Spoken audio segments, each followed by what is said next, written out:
ലാലേട്ടൻ്റെ ബറോസ് മൂവിയുടെ ട്രെയിലർ ഇറങ്ങിയിരിക്കുകയാണ്.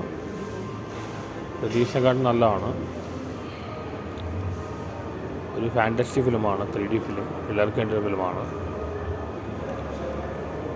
മോഹൻലാലിൻ്റെ ആറ്റിന് പടം നല്ല പൃഥ്വിരാജ് ഭാഗമാവേണ്ടതായിരുന്നു. ഒരുപാട് ഫോറിൻ ടെക്നീഷ്യന്മാർ വർക്ക് ചെയ്തിട്ടുണ്ട്. ജിജി ഗുണ്ടസിൻ്റെ കഥയായിരുന്നു. പക്ഷെ ഇടയ്ക്ക് വെച്ച് എന്തോ ക്രിയേറ്റീവ് ഡിഫറൻസ് വന്ന് സിനിമ കമേഴ്ഷ്യലൈസ് ചെയ്യാൻ വേണ്ടി ആൻഡ്രി ബെർബർ ഇൻവോൾവ് ചെയ്തു.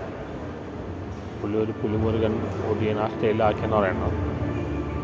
അങ്ങനെ ഇല്ലായിരുന്നെങ്കിൽ ഉള്ളൊരു മൂവിയായിരുന്നു. ഒരു 10 ലാംഗ്വേജിൽ ഇറക്കാൻ പറ്റാവുന്ന ഇൻ്റർനാഷണൽ മൂവിയായിരുന്നു. ട്രെയിലർ കണ്ടിട്ട് കുഴപ്പമില്ല.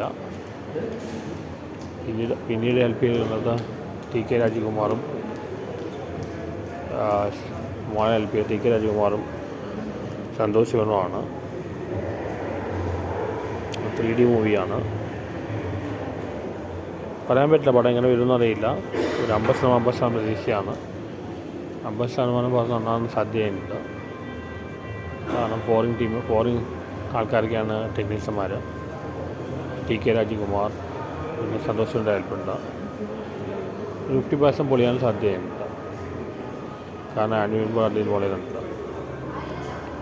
ഇനി ഡിസംബർ 25 പടം റിലീസ് ചെയ്യാണ്. അന്വേഷിച്ച പൂക്കൾ റിലീസ് ചെയ്ത ദിവസം പടം വലിയ വിജയമാവട്ടെ. പക്ഷെ എങ്ങനെ വരുമെന്ന് ഉറപ്പ് പറയാൻ പറ്റില്ല. 50% നന്നാൻ സാധ്യതയുണ്ട്, 50% മോശമാൻ സാധ്യതയുണ്ട്.